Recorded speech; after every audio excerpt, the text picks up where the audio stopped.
Hello, guys, and welcome to the very first edition of eFika, the podcast where we talk about innovation in the energy sector. We are your hosts, and we are students from the Energy program of Masters in Antech. And now we're going to do a round of introduction, and let's hear it from Raghav. Hey guys, I'm Raghav from India and also a student. My background is in mechanical engineering, and while doing that, I was introduced to the energy and renewable energy sector in one of my courses. And being really interested in that, I came into this program and have since find myself drawn to the emerging technologies in this domain, especially in energy storage and energy management. And as Luca said, it's our passion project, and therefore I'm really excited to give to you some knowledge on how it's going to go forward. And then we go over to Carlos from another part of the world. Hello, my name is Carlos. I'm from America, especially from Colombia.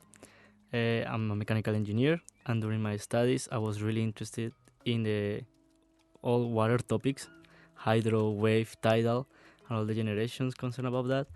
And I chose this program because I saw a really big opportunity to impact to this new paradigm that is coming to us, that is the renewable energies. So with this podcast, I would like to put a little bit of my soul to everyone and just show my perspective and my passion about how we can take all the advantage possible of hydro and how can we build a better future, but in a better and relaxing point of view that I really hope that everyone enjoy, not just my perspective but my voice also. So let's have a really good time. Now, Luca. Okay, and last but not least, hi, I'm Luka. I'm originally from Slovenia, where I did my bachelor's in chemical engineering, and now I find myself with these two classmates in pursuing our masters in in energy engineering. Coming from chemical engineering, I foster a lot of curiosity for batteries, and more recently, I'm also looking into data science and the possible overlap of the two sectors. But as Carlo already briefly mentioned, the idea for this podcast is to take the conversation about energy sector in general, out of the classroom, because believe it or not, even we as engineers get bored sometimes. And basically create this podcast, bring it to you guys, and you can think of it as a cup of coffee with your obnoxious engineering friend that you're taking after class, and have a really insightful conversation about what we think is happening today in the energy sector and where is it gonna go in the future. So get your cup of coffee, tea, or your favorite beverage ready, and join us shortly for the very first conversation about the energy sector.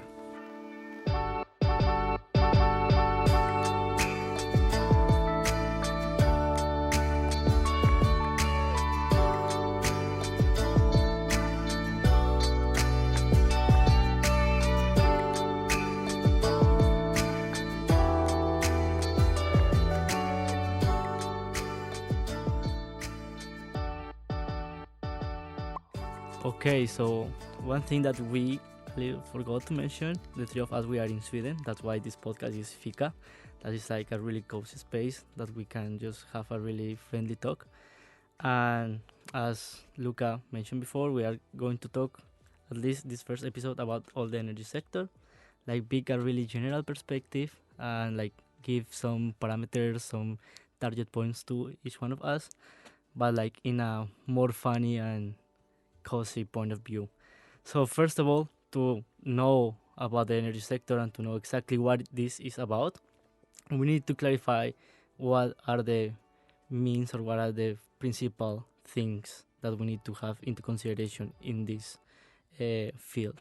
For example, what is or what are the renewable energies, and what are like the technologies that we need to have into account to have this working to generate in like energy in different points or different seasons in the year, and also how these behave in a more economical or market perspective, because I think at the end is like the biggest achievement that we are looking for, like to understand, because the other we can have it more interesting and a little.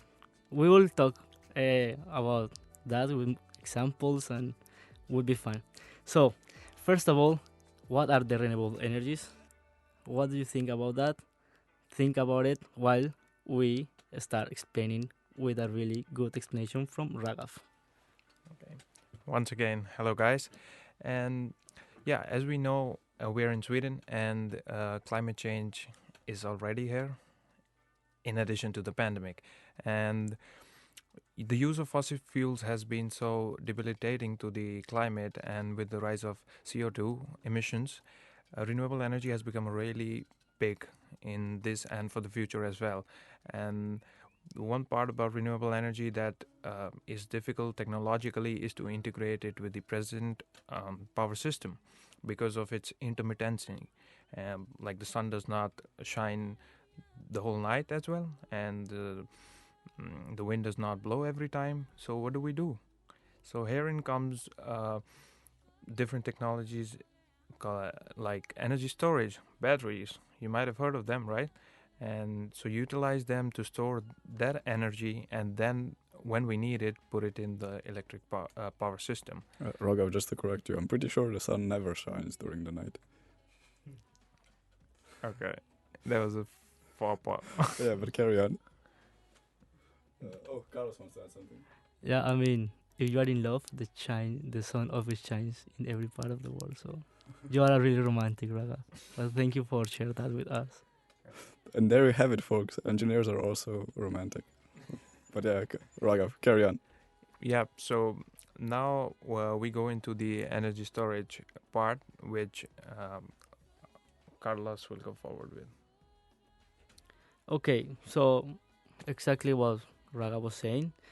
What is the energy storage? It's like just to capture the energy that is coming from one of these renewable sources, like wind, solar, water, whatever, and put it in a specific device or material or whatever, and we can use it later in another time. For example, this is like one of the biggest scenarios that we have. Like we have a lot of sun in summer in some countries, so we get all this energy and we put it like in a bag, in a box, for example, just like we doing a general example.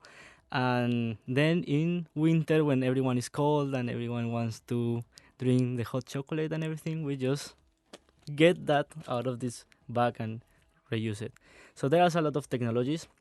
Right now, for example, there is batteries that I think almost all of us that we are listening to this podcast, we have seen at least one battery in our life.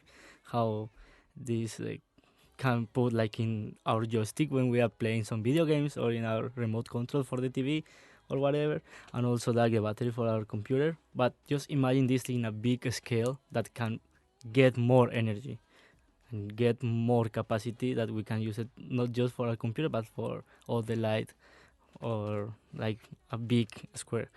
There are more energy storage. For example, imagine like a big bag, and we put a lot of air that is like compressed air, and we can put it underwater or in a cavern or whatever. And this is also another way to storage energy. I'm pretty sure that's what Portugal is doing, right? They are storing either air or gas into their natural caves during the winter. During the summer when they have excess energy, and then using it in the winter, right? Yep. Yeah, Portugal and also UK. UK is like one of the biggest countries now researching all these new parameter, and actually they are even thinking to change air for hydrogen. That is like a new boom that is happening right now. But we will talk a little about that a little bit later. And if I can just add something here on the point of hydrogen, I think it's a very interesting topic to discuss in a future episode. We might even do a full episode dedicated just to hydrogen. Definitely. Hydrogen is going to be the next big thing, let's say in the next 20, 30 years. So definitely look out for it in the next few episodes. Yeah, before I return the word to you, Carlita, I just want to say that what I found fascinating about hydrogen is using water electrolysis, we can actually produce hydrogen from water, most often seawater after it's been filtered. And if we use electricity from renewable energy sources, for example, from solar PV, that hydrogen that's produced using this energy takes on the name of solar fuel. And this actually reminds me of what Carlito was saying. I would imagine it would be really cool if you could overproduce energy in the summer, store it as hydrogen, and then use that hydrogen for heating. So the chocolate you're drinking during the winter would become a solar hot chocolate. Our new brand. This is upcoming 2021. If we are alive, 2020 is not a good perspective for us. But yeah, actually, just talking more about it, I think like for understand exactly what is all the energy storage topic, I think that the best example or the best thing that we can talk about right now is like batteries itself. And we are really lucky because we have a good expert that is a chemical engineer to explain a little bit more how the energy storage works with batteries and how are these related with a sandwich. I think he will give a really good perspective about that. So just look at enter with your good Slovenian sandwich. Thank you, Carlito. Yeah, I mean, I would not say I'm an expert yet, but I'm trying to make my way there. Yeah, since when this episode airs, it's most likely December 2020. I think a very valid topic still is the Tesla Battery Day, which happened in September, and I'm pretty sure if you talk about batteries today, you cannot go without mentioning the Tesla battery. I'm actually interested if that's going to be still relevant in the future. But yeah, the sandwich analogy is actually a really good one. It's an analogy we use to basically present how the battery is structured. So if you look at the traditional representation of a battery cell, you can basically imagine the battery as a cell which has two electrodes, so the cathode and the anode, and between them is the electrolyte that is allowing I think lithium is still relevant, so allowing for lithium ions to pass. And externally you have the circuit, which allows for the transfer of electrons, and that's how basically we use a battery. Now, if we would compress this like very, very, very thinly, we would basically get this sandwich. And then we can extend this sandwich and roll it up. And that's basically what's inside of your standard AA or AAA battery. But yeah, coming back to the Tesla Battery Day, I have the numbers here. They were announcing the 56% reduction in the dollar per kilowatt price of the battery, and interestingly, 14% comes just from optimizing this structure. Now, I don't want to go into too much detail for the sake of time, but we are going to be doing a series of episodes dedicated strictly to batteries. So stay tuned and tune in if you want to know more. Another thing I want to mention about batteries, and this is where I'm really excited about the future, is electric cars. Electric vehicles. They're getting more and more popular, and there are actually a lot of prototypes of using electric vehicles as a buffers for the energy grid. Basically, when you're if you have a Tesla or what's the other one? Chevrolet Spark, I think. I mean, right now a lot of new models are coming, but like in the future, I'm pretty sure the market's going to be saturated, and basically whichever brand you mention, you're going to have an electric car. But basically, if you imagine going to work and leaving your car plugged into the charging station, the utility company is going to be using the battery in your car as a buffer for the electricity grid. So that way they don't have to turn on additional generators during high demand. And why that's so why that solution is so appealing is because those extra generators are usually running on coal, which is a very, very dirty energy. But personally, I'm really excited about this because as electric cars are getting more and more popular in the personal market, we are going to see the battery or the battery cells take on a sociological aspect in the whole grid. So it's not going to be. It's no longer going to be just a technology, but it's going to be integrated into our everyday social life. So yeah. Yeah, if I may just take over from that, not only in like transportation on the roads in forms of electric vehicles, but one thing we need to keep in mind is are the ships that sail the seas, right? They use a lot of diesel, fossil fuels, like almost 100,000 gallons of fuel per day, and they emit so much CO2, and we don't see it in our normal day-to-day life. And so, one of the major inventions in the next, let's say, few decades would be how to decarbonize the ships and marine vehicles. And that is something also to look forward to. And now, when we go to renewables, let's hear Carlito move forward. Yeah, it's really interesting what you're saying right now, Raghav, and I think we are in the perfect time right now, especially because like everyone knows we we have like a new president in the U.S. and Joe Biden right now is like really focusing in the inclusion of all the renewable change. Just a short disclaimer: the legal dispute is still going on. So I hope Joe Biden is indeed the president Yeah, for the 2020 mandate. Yeah, taking like the utopical idea that he is the president, at least looking the advantage in the climate part, he's really introducing like or trying to introduce more policies about this and making more profitable all this like a business and increasing like the passion per se in the students or in little companies.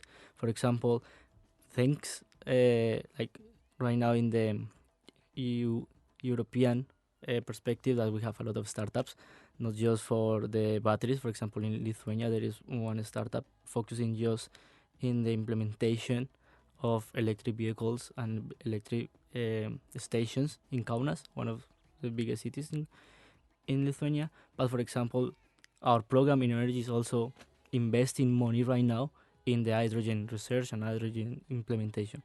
So if we look, Just to ask, Energy also like invested in combination with Bill Gates in some of the hydrogen research, right? yeah, A few exactly. days back, Yeah, exactly. So I think we need to look at this like this topic as a really big opportunity that everything is changing right now and is like making all this topic a profitable business right now and like bring a lot of opportunities not just for uh, young entrepreneur people but also for a student that really wants to contribute to this.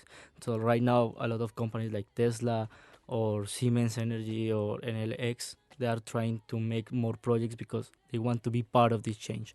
And like talking like a little point about the Tesla day and everything, like here in Sweden, the Chalmers University, some scientists were talking about the battery itself, and they were saying that even it's not perfect right now, but each one of the details are bringing more areas to get uh, experiments.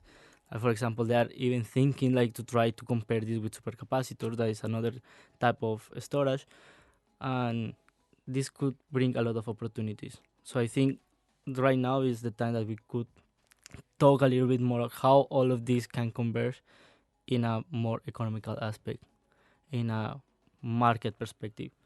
Because right now with all these startups that are uh, making more, not power per se, but more image in the people, I think we will have a really good time coming in 2021. Let's hope. Please, Corona, don't attack again. Yeah, I mean, it's funny. It's funny that you mentioned also. I mean, the different drivers in the energy market right now.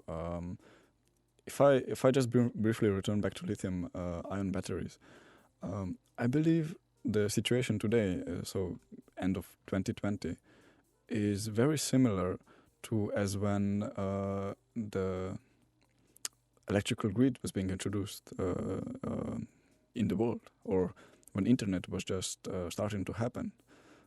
Because in the beginning, those were like products that were made to make our lives easier. But eventually, they became platforms for innovation. Without the first electrical grid, we we basically wouldn't have the modern world we're having today. And then without internet, I'm pretty sure about 60 or 70% of companies, today would not be existing, and the other 40 to 30%, their day-to-day operations would look very, very different without internet and global connectiveness. And similarly to that, since the introduction of the lithium-ion battery in the market by Sony in 1990, we have seen a lot of interest, especially research and academical interest, taking off. And now you have whole institutes all over the globe basically specializing in either making the perfect cathode or the perfect electrolyte material. So from that point of view, I would say we can also think of lithium-ion as a platform for at least the development of batteries today. Now, the question arises: is lithium king? Is it going to stay on top of the hill going forward? I actually don't have the answer. I'm keen on exploring this with you guys in the next episodes. But I do think that while it's a really good platform, it's also vulnerable, because if we come up with a chemistry that's outperforming lithium, that can create a whole revolution in the market. And I would love to touch this subject in one of the future episodes. Mm-hmm. Yeah, it's good that you touched on lithium, Luka, because Carlos, remember in the Siemens Energy Challenge we were talking with amongst ourselves about the two ways in which you can get technology to be adopted in the market, and one is the bottom up, one is the conventional, which is the top down approach, in where you bring in regulations, you give some incentives to people and companies so that they can do the research and then bring it. But the other way around is to bring the technology, actually as done by, let's say, Tesla in 2008, that they even at last started to making these batteries and commercialized it. And then when people saw its benefits, according to or in comparison to the fossil fuel cars, they adopted it. So that's the bottom down approach, and that's what we learned in Siemens also while doing our challenges, that in places where you cannot actually go against the system, you innovate and you make people see the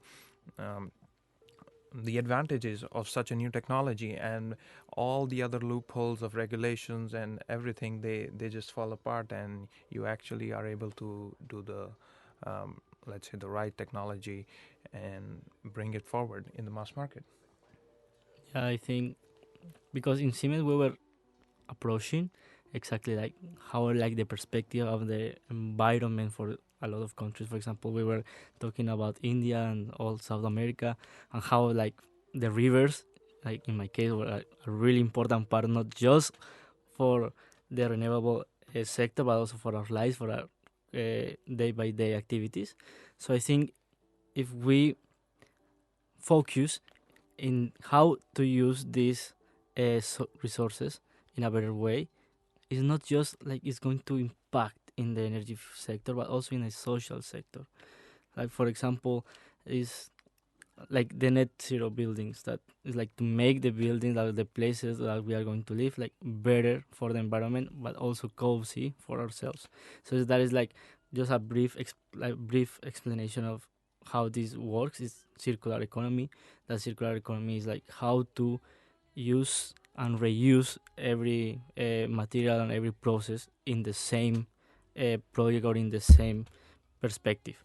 So, for example, to take all the waste and to take all these little details of the materials and analyze and evaluate each part of it and make it use and reuse and reuse and reuse. And in that case, we help the environment and we are happy with ourselves.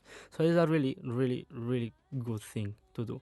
So I think like that is the big paradigm right now. Like we are not just helping with the environment, but we are growing personally, and we are getting more and more opportunities, like to be part of in the market or to be part in the new green revolution.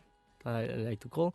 And I think probably if we continue this path to 2050, we will have a really good perspective for society. I say, why don't we not wait till 2050 and probably do something earlier to really help the environment and make it sustainable for future, right? Yeah, and here I would actually agree with Carlos that this is more than just an engineering problem. It's a society problem. So, and that's actually also the reason behind this podcast, is to bring the conversation closer to the public and to get our voice and our message across in a minute, Carlito. I just wanted to stress that in solving this problem,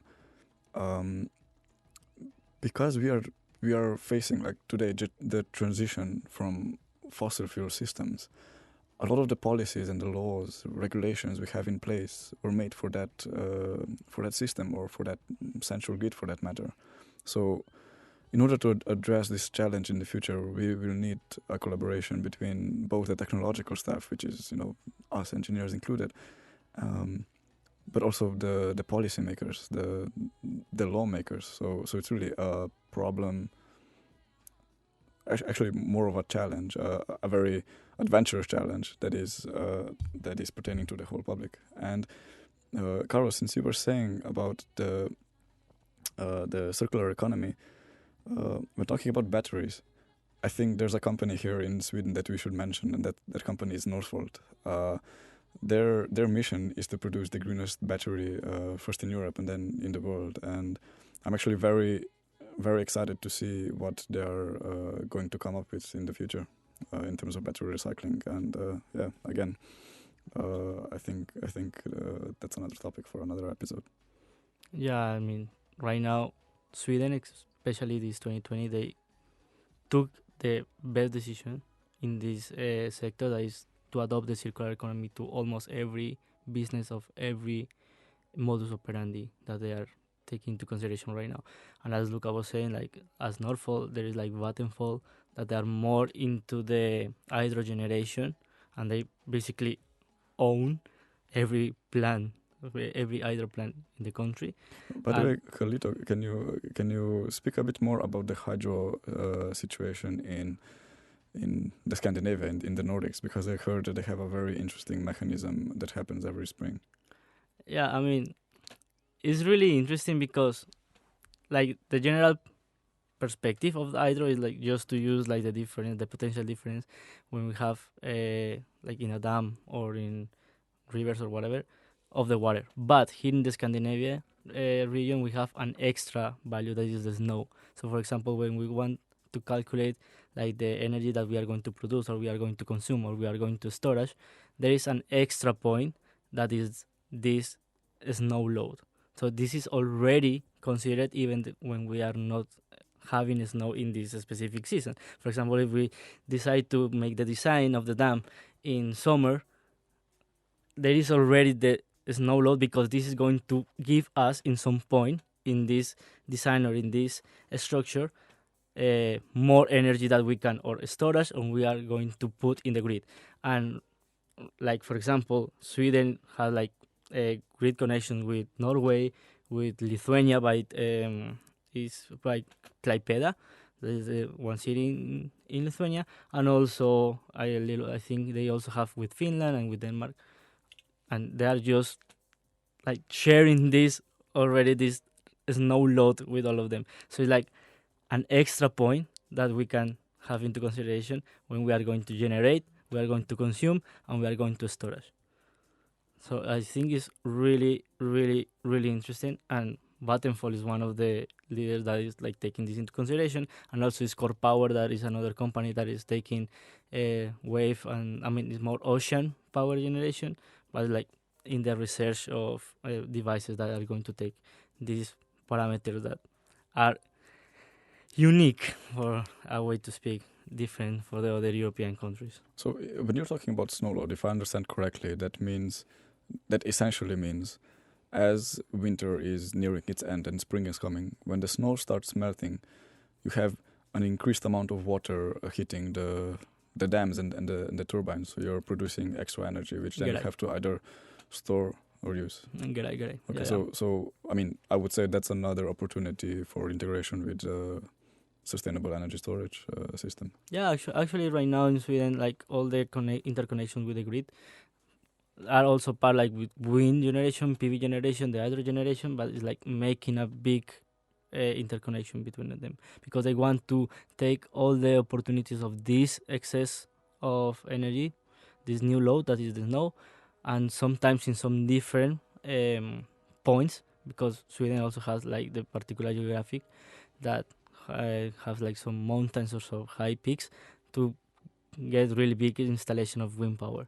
So like the country itself has this facility to get new challenges and new risks that are generating more and storage more. So I think the Nordic countries have a really good potential in this new future. Okay, and in terms of energy management, especially grid management, I think Raghav had a very interesting topic to announce, and I believe it could also with this topic we can announce what we'll be talking about in the next episode. Yeah, so it starts with energy management, basically where we manage the demand side of the load that the consumers take and what can be like scheduled, how power can be scheduled in the generation side so that it can meet the demand. And that is something which comes under the forte of smart grids, which are going to be like really big in the future. And not only the centralized grids, but also the decentralized small ones in like probably some islands even. And the technology that we are going to leverage to make this happen is the use of data analytics, data science with energy using probably tools like smart meters. And so this I think is a really big topic which I don't think we can cover in this first episode with you, but I do believe, as Luca said, that it would need another whole podcast session to talk about it, right, Luca? Well, there you have it, folks. We already have the next topic to really dive into in the next episode, and I'm very excited to explore it with you guys. Definitely. Yeah, I think we will explore more about data, how this is like the new gold of the new perspective, the new utopian green future. Yeah. And I think good things are coming for the next Fika. So let us to invite you a warm cup of coffee or warm chocolate or your favorite beverage for the next occasion that you are going to share with us, the three energy idiots, if you can say. Obnoxious engineers, I believe. Well, there you have it, folks. Thank you for doing this Fika with us. Get your next cup of coffee ready and see you next time. Thank you for joining. Bye, guys.